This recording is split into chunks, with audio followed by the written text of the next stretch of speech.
Pagi, semangat pagi semua, siapkan diri untuk masa depan. Belajar, berlatih, dan terus berusaha. Kapan saja, di mana saja. Mari kita tanamkan budaya belajar, tingkatkan kompetensi, ikuti zaman. Teknologi informasi jangan ketinggalan. Bekerja sama kita pasti bisa. Ayo terlibat aktif, lakukan inovasi, saling berbagi untuk yang terbaik. Kita merdeka belajar tak terbatas jarak waktu, tetap optimis meraih prestasi. Assalamualaikum warahmatullahi wabarakatuh. Yang terhormat Ibu Kepala Sekolah SD 1 Tegalsari, yang terhormat Bapak Ibu Guru SD 1 Tegalsari, yang terhormat Ibu Wali Murid dari SD 1 Tegalsari beserta Bapak Ibu karyawan SD 1 Tegalsari. Syukur alhamdulillah pada kesempatan pada hari ini kita dapat berkumpul tanpa ada halangan suatu apapun. Sholawat serta salam senantiasa kita curahkan kepada junjungan kita Nabi Agung Sallallahu Alaihi Wasallam yang senantiasa kita nantikan syafaatnya di yaumul qiyamah. Amin ya rabbal alamin. Bapak Ibu yang saya hormati, hari ini Selasa tanggal 23 Oktober dalam rangka pengibasan desiminasi CGP Angkatan 9. Adapun susunan acara yang pertama yaitu adalah pembukaan, acara yang kedua presentasi desiminasi yang akan dibawakan oleh Ibu Isna Khotimah, yang akan dilanjutkan dengan tanya jawab refleksi. Acara selanjutnya adalah penutup. Untuk acara yang pertama yaitu pembukaan, marilah kita baca dengan bacaan basmalah bersama. Bismillahirrahmanirrahim. Acara yang kedua yaitu presentasi desiminasi oleh Ibu Isna Khotimah. Kepada beliau Ibu Isna Khotimah kami haturkan.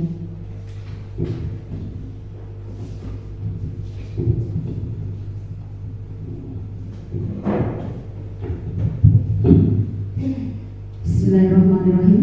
Assalamualaikum warahmatullahi wabarakatuh. Waalaikumsalam warahmatullahi wabarakatuh.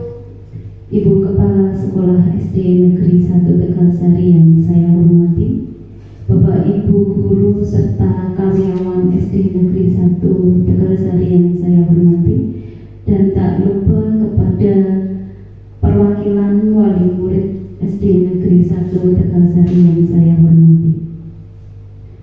Pertama-tama marilah kita panjatkan puji syukur kehadirat Allah Subhanahu wa taala karena pada siang hari ini kita dapat melaksanakan kegiatan desiminasi pengibasan modul 1.4 budaya positif tanpa ada halangan suatu apapun. Kemudian sholawat serta salam senantiasa kita sanjungkan kepada junjungan kita Nabi Muhammad Sallallahu Alaihi Wasallam. Semoga kita mendapatkan syafaatnya besok di yaumul qiyamah. Amin amin ya rabbal alamin. Mohon izin ya Bapak Ibu, saya berdiri di sini bukan berarti saya menggurui Bapak Ibu semua, tapi di sini kita belajar bersama untuk melonggarkan atau mencairkan suasana agar tidak tegang, karena saya jujur saja saya tegang berdiri di depan sini.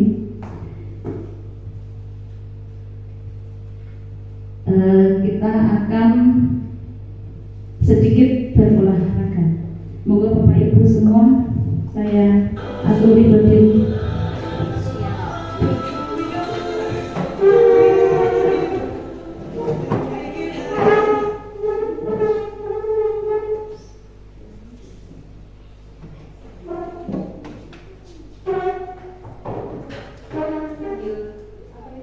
Di luar kursi.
Oke Bapak Ibu semua, sudah agak panas sih.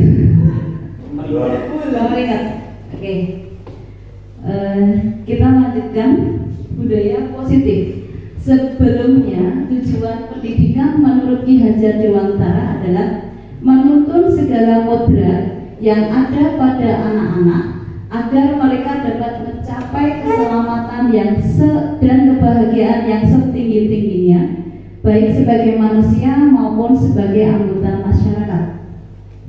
Oleh sebab itu, pendidikan itu hanya dapat menuntun tumbuh atau hidupnya kekuatan kodrat yang ada pada anak-anak, agar dapat memperbaiki lakunya, bukan dasarnya, laku hidupnya dan tumbuhnya kekuatan kodrat anak. Di sini kodrat anak ada dua, kodrat alam dan kodrat zaman. Anak-anak itu tumbuh pada zamannya sendiri-sendiri.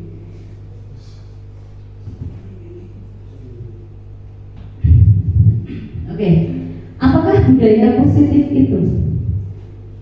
Apa Bu Niswa? Kebiasaan. Budaya positif merupakan kebiasaan-kebiasaan yang dilakukan di sekolah dengan dasar peserta didik dengan tujuan untuk mempunyai pemikiran yang kritis, nalar, dan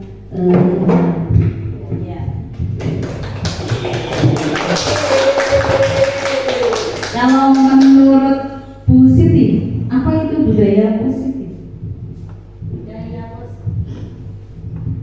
Budaya positif itu adalah kebiasaan-kebiasaan baik yang dilakukan secara terus-menerus sehingga menjadikan suatu kebudayaan. Ya. Jadi budaya positif menurut Bu Risma adalah kebiasaan, dan menurut Bu Siti juga kebiasaan yang akan menjadikan terus-menerus, ya, akan menjadikan suatu kebudayaan. Nah, budaya positif itu adalah nilai-nilai dari kebiasaan-kebiasaan di sekolah. Jadi tepat apa yang disampaikan oleh Bu Niswa dan Bu Siti, bahwa nilai-nilai dan kebiasaan-kebiasaan di sekolah yang berpihak pada peserta didik agar mereka dapat berkembang menjadi pribadi yang kritis, penuh hormat, dan bertanggung jawab. Oke, ada perubahan paradigma.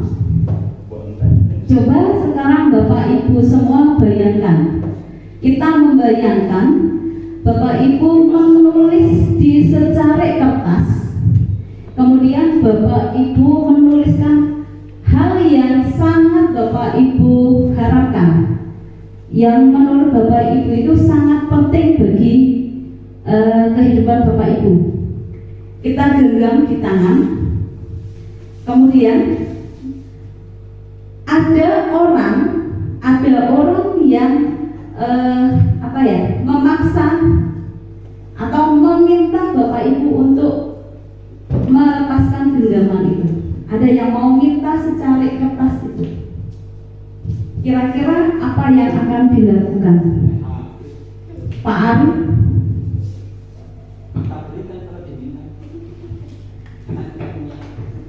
Kita kan di genggaman tangan, ya, apa yang kita inginkan di sini. Terus ada yang pengen, Pak, buka Pak. Kalau nggak buka, saya tidak akan saya beri makanan misalnya. Nah, apa yang akan dilakukan oleh Pak Ari? Bukan. Tetap akan membuka. Berarti Pak Ari akan membuka kepalan tangan. Bagaimana dengan Pak Mo? Maksudnya gimana? Maksudnya kita itu menggenggam sebuah secari kertas, di situ tercatat apa kita tulis, apa yang akan kita lakukan, harapan apa yang akan kita lakukan. Nah itu merupakan rahasia atau sesuatu yang penting menurut Pak Mo. Kemudian ada yang memintanya. Terus apa yang akan dilakukan Pak Mo?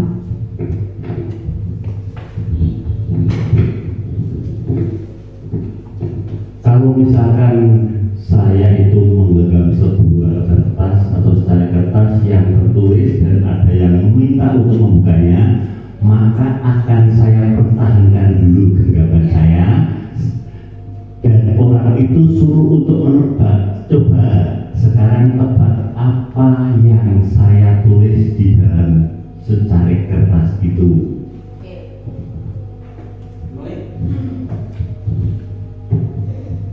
Baik, berarti untuk Pak Muh tetap akan menggenggam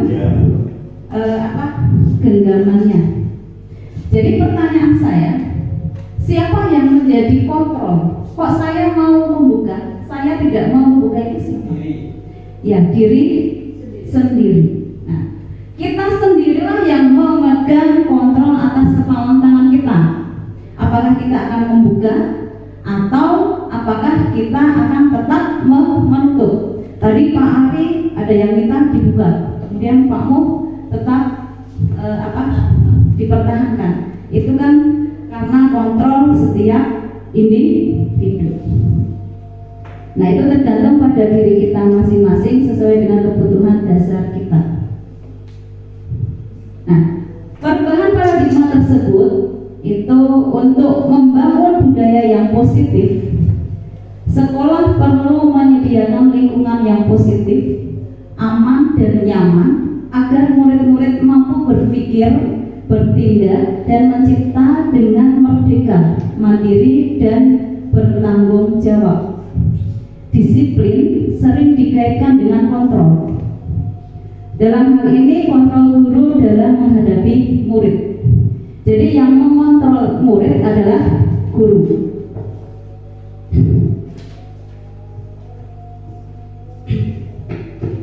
Kemudian perubahan paradigma teori kontrol atau teori pilihan atau ilusi kontrol. Pada dasarnya ilusi itu adalah harapan yang tidak mendasar. Jadi ilusinya guru mengontrol murid. Apakah setiap yang dikontrol guru itu selalu berhasil? Bagaimana Bapak Ibu?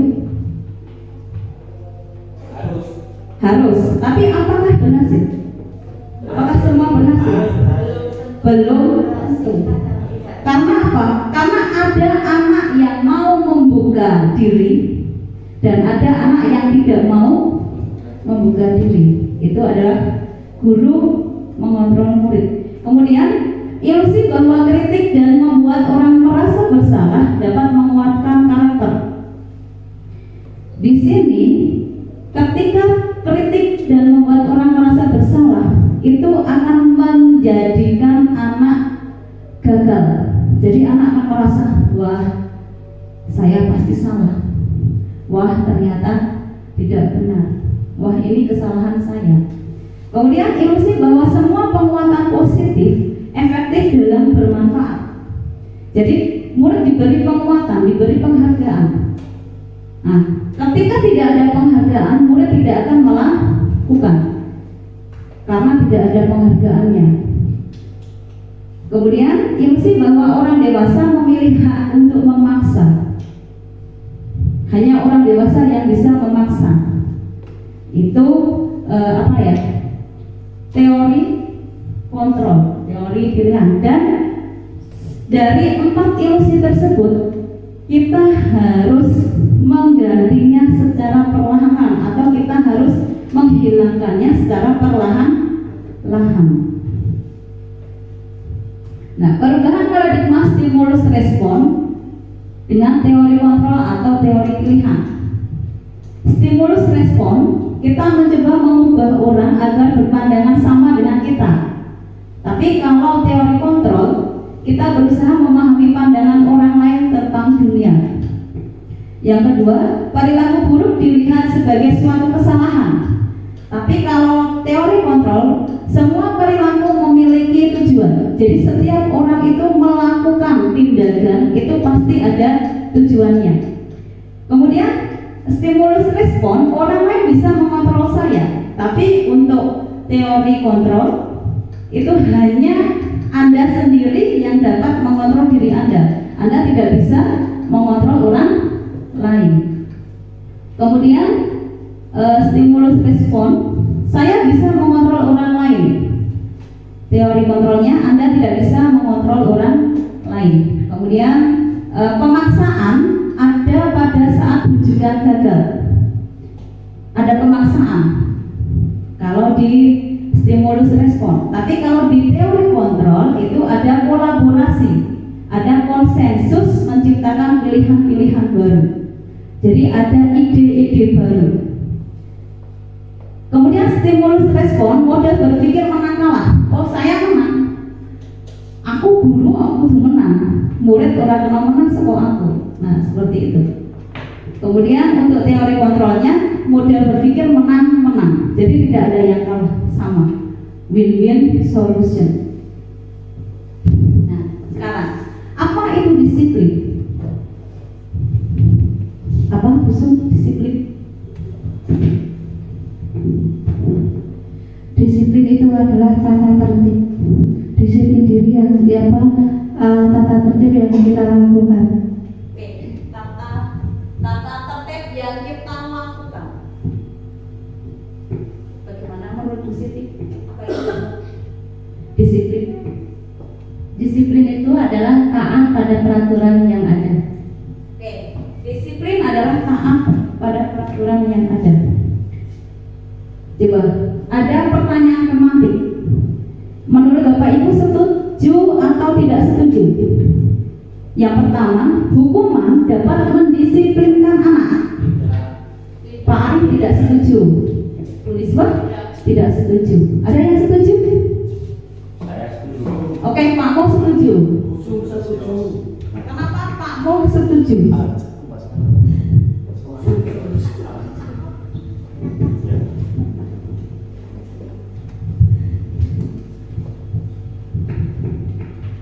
Hukuman dapat mendisiplinkan anak. Hukuman itu dapat mendisiplinkan anak itu karena dengan adanya hukuman sehingga anak itu punya kesadaran diri, punya kemauan untuk memperbaiki diri. Karena apa? Karena kalau tidak ada kesadaran dan kedisiplinan, maka akan mendapatkan hukuman lagi. Oke, tepuk tangan untuk Pak.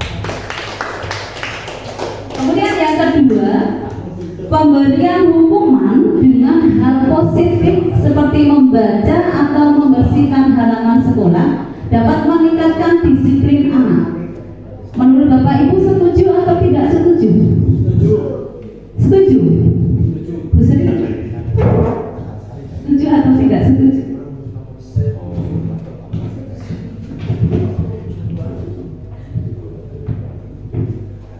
Menurut saya, hukuman dengan hal positif, membaca membersihkan halaman ini hukuman yang baik, karena anak yang tidak pernah mendapat hukuman nanti dia akan menjadi pembiaran yang tidak terkendali. Sehingga kalau kita memberikan hukuman tapi harus disesuaikan dengan kondisi atau tidak melewati di luar dunia, di luar konteks pendidikan. Jadi hukumannya itu hukuman yang mendidik, bukan hukuman yang mencas anak itu nantinya akan menjadi tidak berkembang. Oke, baik. Tepuk tangan untuk Bu Sri. Nah, yang pertanyaan yang ketiga, memberi penghargaan dapat meningkatkan motivasi belajar anak. Setuju. Oke. Ya. Kenapa Pak Marso? Kenapa kok memberi penghargaan dapat meningkatkan motivasi belajar anak? Anak akan menjadi tambah semangat. Anak dan tambah semangat, Bu. Dengan adanya penghargaan akan meningkatkan semangat belajar siswa. Oke, baik. Berarti dari pertanyaan tematik itu, yang pertama hukuman dapat mendisiplinkan anak sampai memberi penghargaan. Bapak Ibu setuju semua nih? Oke, kita lanjutkan. Nah, disiplin di sini adalah kemampuan mengontrol diri dan menguasai diri sendiri untuk melakukan tindakan berdasarkan pada nilai-nilai yang kita hargai atau nilai kebajikan universal dengan penuh tanggung jawab tanpa perintah orang lain. Jadi untuk mendisiplinkan itu harusnya disiplin itu anak itu mempunyai kemampuan dalam mengontrol diri.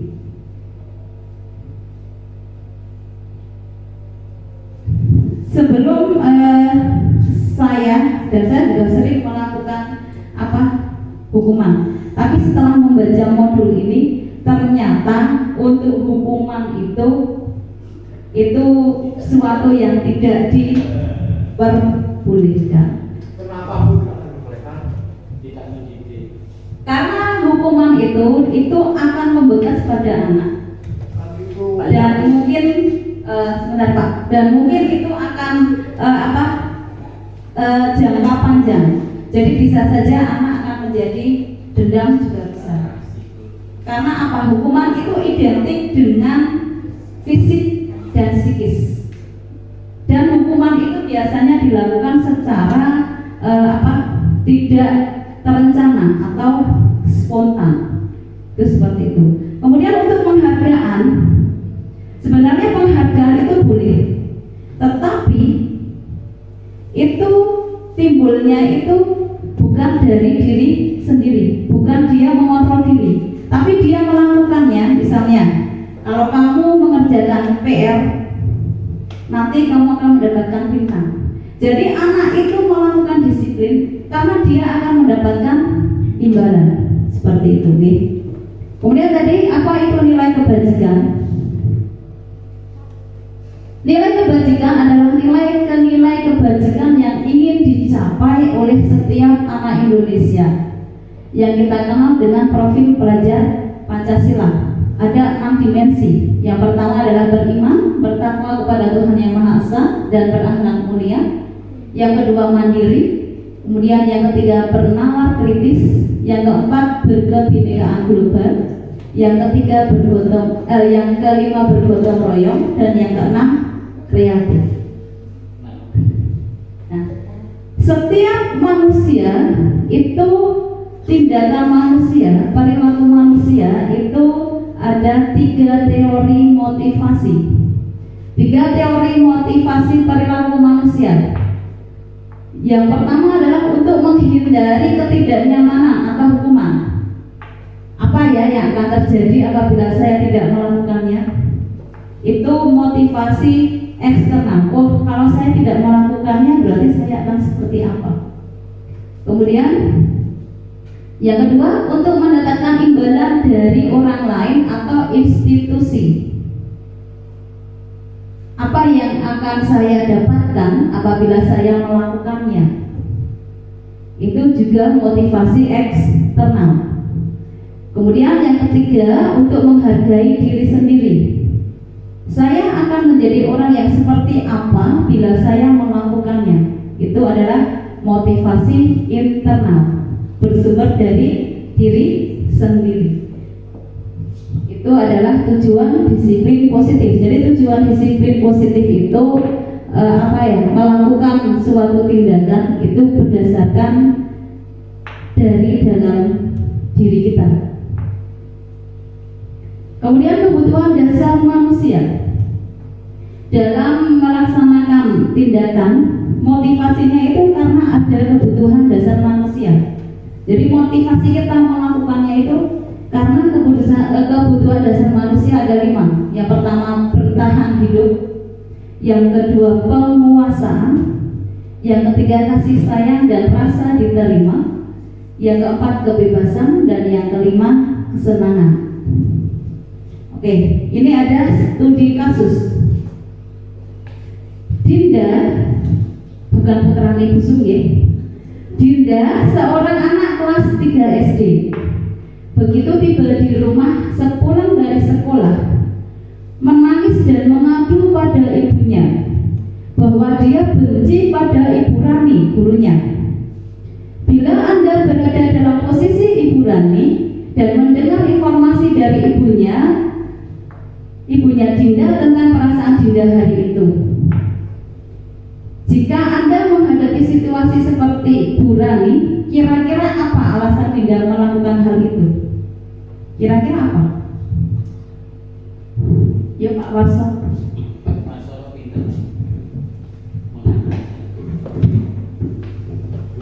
Saja itu dicuekin sama gurunya, mau bertanya tapi tidak digubris sama gurunya.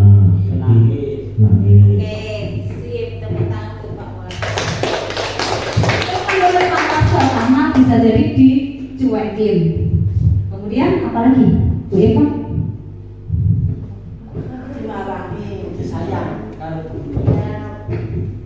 Mungkin saat itu Dinda merasa dimarahin sama gurunya karena ya itu seperti itu.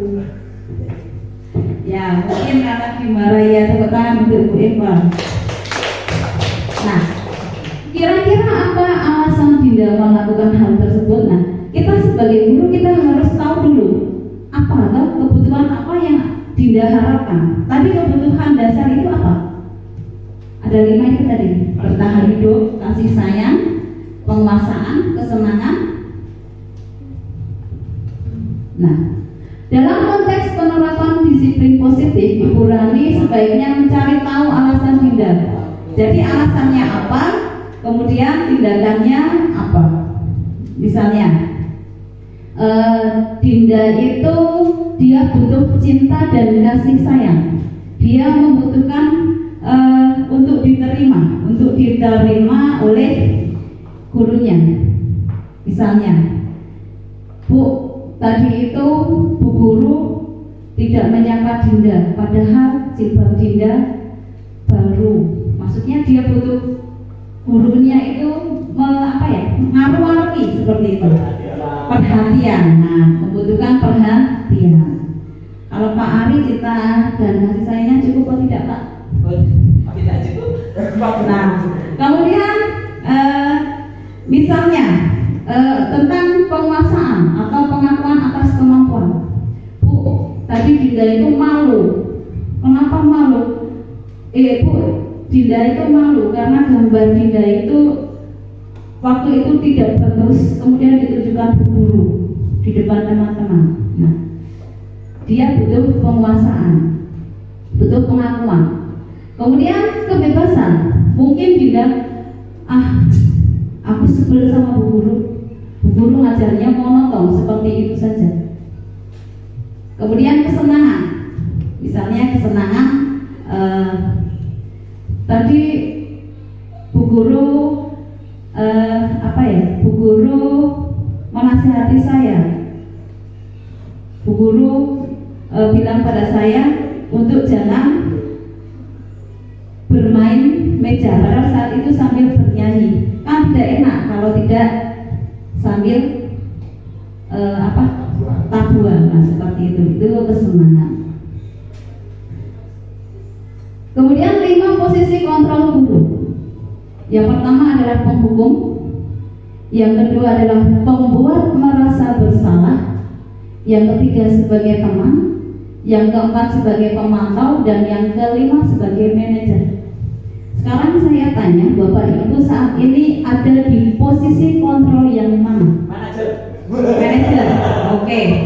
Contohnya apa Pak Hari? Menata dan mengarahkan siswa. Oke, menata dan mengarahkan siswa. Kemudian yang lain? Teman. Kenapa Pak Warso? Sebagai tempat curhat. Oke. Ya, 5 posisi kontrol guru itu penghukum dan pembuat merasa bersalah itu adalah identitas gagal atau kontrol dari luar. Berarti itu bersifat eksternal. Karena apa? Karena menghindari hukuman. Kemudian sebagai teman dan pemantau itu adalah identitas berhasil atau sukses, tapi masih mendapatkan kontrol dari luar. Nah, di sini adalah mengharapkan imbalan atau ketergantungan pada orang lain. Sama, tadi juga kan itu sebagai motivasi eksternal. Kemudian yang manajer itu adalah identitas berhasil atau sukses. Nah, itu adalah kontrol diri, yaitu untuk menghargai diri sendiri. Misalnya, Pak Ari berangkat pagi, bukan karena Pak Ari takut nanti sertifikasinya akan dipotong. Bukannya Pak Ari itu takut nanti ketahuan kepala sekolah, nanti berpengaruh pada nilai kedisiplinan. Bukan seperti itu. Tapi Pak Ari datang tepat waktu itu karena dirinya sendiri. Oh, saya berangkat awal itu agar saya bisa menjadi contoh untuk anak didik. Seperti itu. Nah, ada pernyataan-pernyataan. Saya kecewa sekali dengan kamu. Itu siapa yang mengatakan? Pembuat orang merasa bersalah. Saya kecewa sama kamu. Kemudian kamu tidak pernah benar melakukannya. Itu hukuman atau penghukum. Ayolah lakukan demi ibu, demi bapak dengan nada yang ramah. Nah, itu sebagai teman. Kemudian, apakah kamu mau mendapatkan stiker bintang hari ini? Itu pemantau. Dan bagaimana kamu bisa menyelesaikan masalah ini? Itu manajer. Tadi yang disampaikan Pak Ari, mengarahkan anak. Kemudian, kamu selalu yang paling terakhir, itu adalah penghukum. Nah, dari 5 itu seyogyanya, seharusnya guru itu berada pada posisi kontrol manager. Nah, untuk menciptakan budaya positif, yang pertama kali itu kita lakukan adalah adanya peraturan kelas. Kemudian dari peraturan kelas itu kita membuat keyakinan kelas. Dari keyakinan kelas itu akan dilakukan anak tanpa ada paksaan. Kenapa? Karena ketika membuat keyakinan kelas, anak ikut andil. Jadi ada peran anak, tidak semata-mata dari sekolah atau dari guru. Nah, setelah itu akan timbul lingkungan yang positif dan akan menghasilkan budaya positif.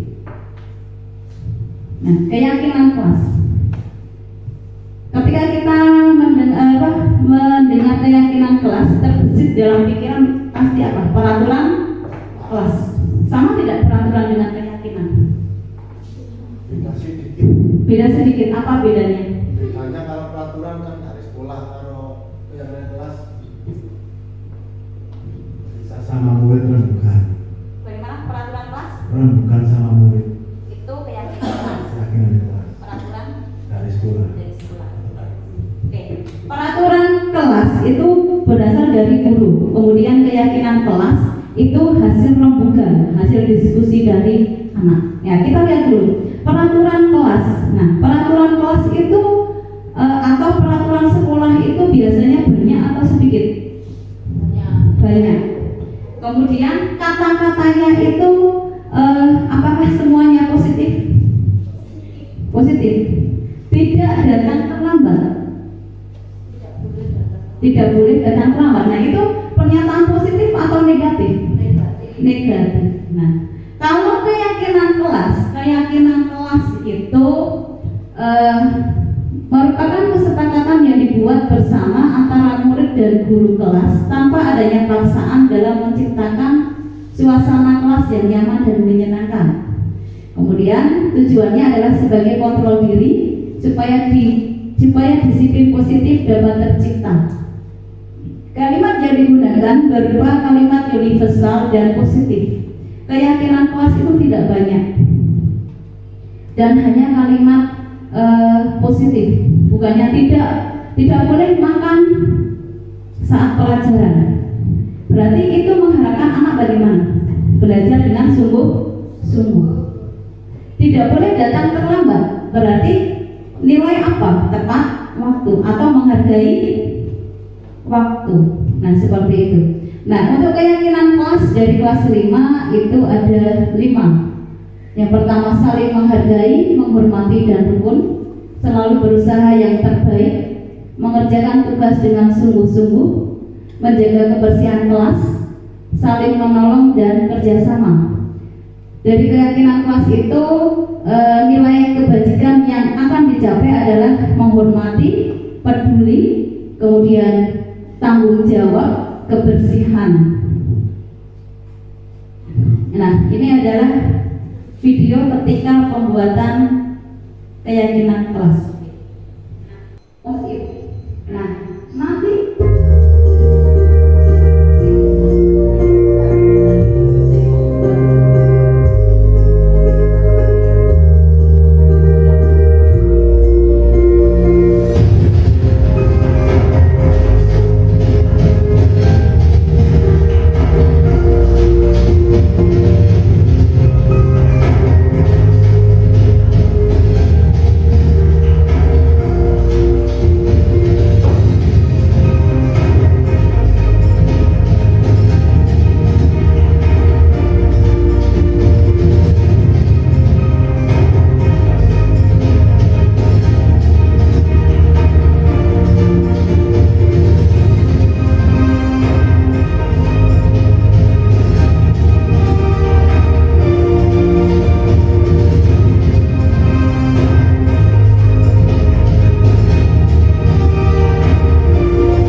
bersumber dari peraturan kelas. Kemudian dari peraturan kelas itu kita buat kalimat positifnya dan kita buat nilai kebajikannya.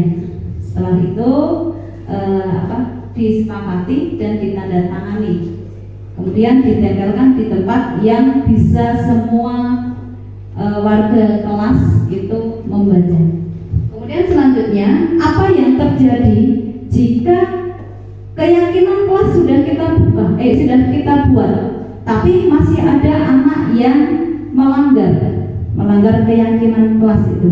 Nah, kita akan mengadakan restitusi untuk menyelesaikan masalahnya.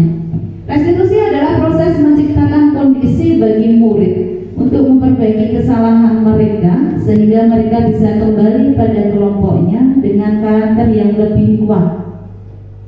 Segitiga restitusi itu yang pertama adalah menstabilkan identitas, kemudian validasi tindakan yang salah, dan dilanjutkan dengan menanyakan keyakinan. Tolong playnya Bu. Nah, ini adalah salah satu kegiatan restitusi yang saya lakukan prakteknya ketika ada siswa yang marah-marah dan membentak-bentak.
Itu adalah salah satu proses restitusi yang saya lakukan. Di dalam video itu, proses restitusi yang dilakukan guru yaitu menstabilkan identitas. Guru menanyakan sebab siswa melakukan hal tersebut. Kemudian guru menyampaikan bahwa wajar kalau siswa melakukan kesalahan. Karena apa? Tidak ada manusia yang sempurna. Kemudian dilanjutkan dengan validasi tindakan yang salah. Guru menanyakan alasan siswa melakukan hal tersebut. Kemudian yang ketiga menanyakan keyakinan. Guru menanyakan tentang keyakinan kelas. Dan guru menanyakan tentang apa yang akan dilakukan untuk memperbaiki kesalahan. Dalam proses restitusi yang dilakukan guru adalah menerapkan segitiga restitusi. Guru dapat menguatkan karakter siswa dan mencari solusi yang terbaik atas permasalahan yang terjadi.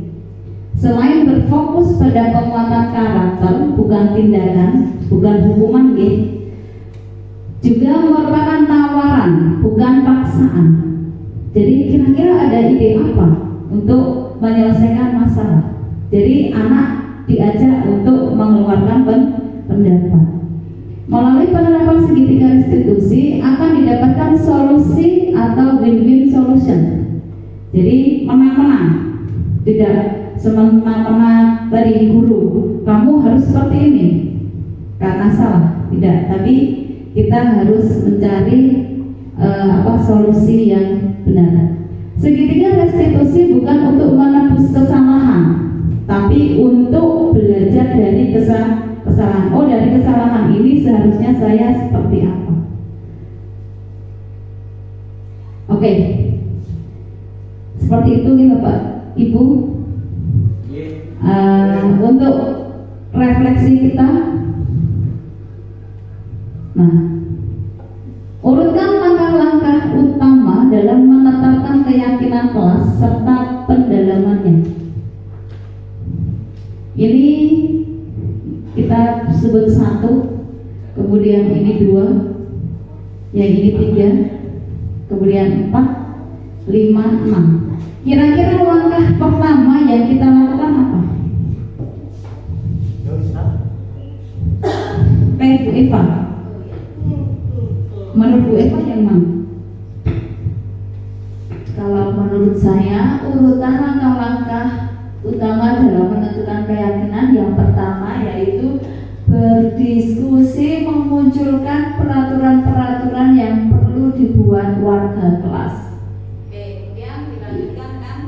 Kemudian dilanjutkan dengan mengubah peraturan-peraturan kelas tadi menjadi kalimat yang positif. Kemudian nomor 3, menyajikan peraturan-peraturan kelas itu menjadi nilai-nilai kebajikan atau keyakinan kelas. Urutan yang keempat, kemudian berdiskusi mengenai gambaran perilaku yang mencerminkan keyakinan kelas. Urutan yang kelima, berdiskusi peran seluruh warga kelas, kemudian meninjau ulang keyakinan kelas itu dari waktu ke waktu apakah berjalan dengan sesuai yang direncanakan. Oke, ada yang berbeda? Oh, sama. Oke. Baik. Jadi urutan langkah-langkah utama dalam menetapkan keyakinan kelas itu yang pertama adalah berdiskusi memunculkan peraturan kelas. Dilanjutkan dengan mengubah peraturan-peraturan menjadi kalimat yang lebih positif. Karena apa? Karena ada siswa tidak boleh berpakaian tidak sesuai dengan jadwalnya. Ada tidak, kemudian dibuat kalimat positif. Siswa memakai seragam sesuai jadwal. Kemudian dilanjutkan dengan menyarikan peraturan-peraturan menjadi nilai-nilai kebajikan. Tadi berarti memakai seragam, nilai kebajikannya adalah tentang keseragaman. Kemudian yang keempat, berdiskusi mengenai gambaran perilaku yang mencerminkan keyakinan kelas. Kemudian berdiskusi, dan yang terakhir meninjau ulang keyakinan kelas. Seperti itu nih Bapak Ibu. Apakah ada pertanyaan? Dari awal sampai akhir tidak ada pertanyaan? Tidak ada. Baiklah. Kalau tidak ada, terima kasih Bapak Ibu atas waktunya, atas waktu yang kesediaan waktu Bapak Ibu untuk mengikuti diseminasi saya hari ini. Terima kasih. Salam dan bahagia. Saya akhiri. Pastinya dari awal sampai akhir banyak kekurangan dan kesalahan. Saya mohon maaf yang setulus-tulusnya. Saya akhiri. Assalamualaikum warahmatullahi wabarakatuh. Waalaikumsalam warahmatullahi wabarakatuh. Terima kasih kepada Bu Isna Khotimah yang telah memberi presentasi yang sangat luar biasa dan kita beri apresiasi kepada Bu Isma. Assalamualaikum warahmatullahi wabarakatuh. Perkenankan, nama saya Niswah Konita. Hari ini saya akan memberikan umpan balik dari sosialisasi Ibu Isna Khotimah tentang budaya positif. Terima kasih untuk presentasinya. Rekan-rekan sangat mendukung dan lebih jelas lagi dalam menerapkan budaya positif di sekolah ini. Harapannya semoga Bu Isna lebih semangat lagi dalam melaksanakan CGP dan lulus dengan nilai yang memuaskan. Terima kasih. Wassalamualaikum warahmatullahi wabarakatuh. Berusaha kapan saja, di mana saja. Ya, anak-anak, hari ini kita akan membuat keyakinan kelas. Seharusnya keyakinan kelas itu kita buat pada awal tahun pembelajaran, yaitu pada bulan Juli. Tapi kita akan membuatnya di bulan Oktober, tidak apa-apa karena Oktober masih semester 1 ya. Keyakinan kelas itu sama seperti dengan kesepakatan kelas. Nah, kita akan membuat keyakinan kelas atau kesepakatan kelas. Nanti akan Ibu bagi post-it, setiap anak 3 post-it. Nah, nanti di post-it itu kalian menuliskan 3 keyakinan atau kesepakatan yang akan kamu tulis. Paham ya? Misalnya Ibu akan menulis tidak terlambat. Nah, Ibu tulis di sini nanti, tidak terlambat. Nah, setelah itu nanti kalau sudah semua, kemudian ditempelkan di sini. Ada pertanyaan? Paham semua? Paham. Oke, Ibu akan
seperti ini kita ucapkan pertemuan 1, 2, 3.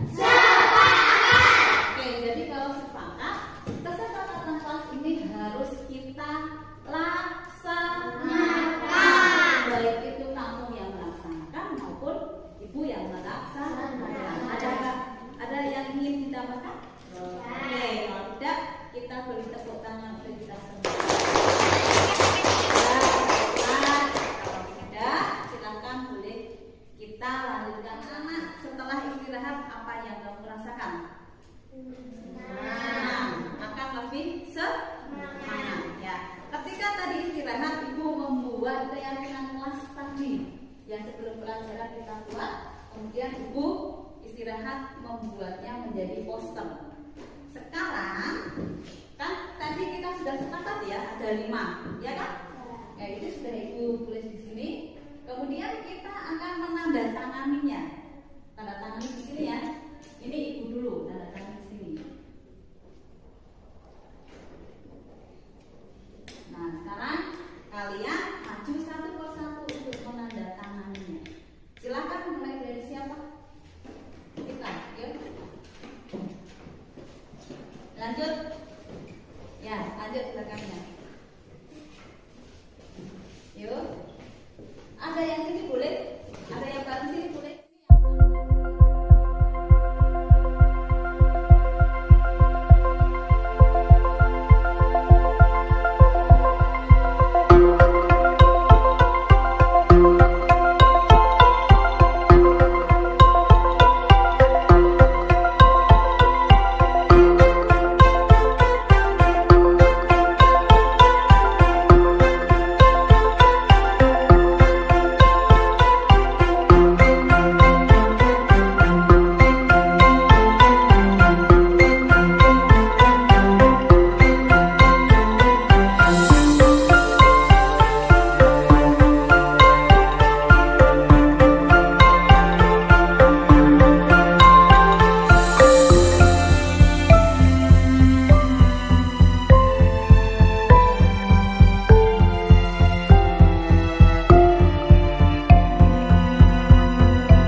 Assalamualaikum warahmatullahi wabarakatuh.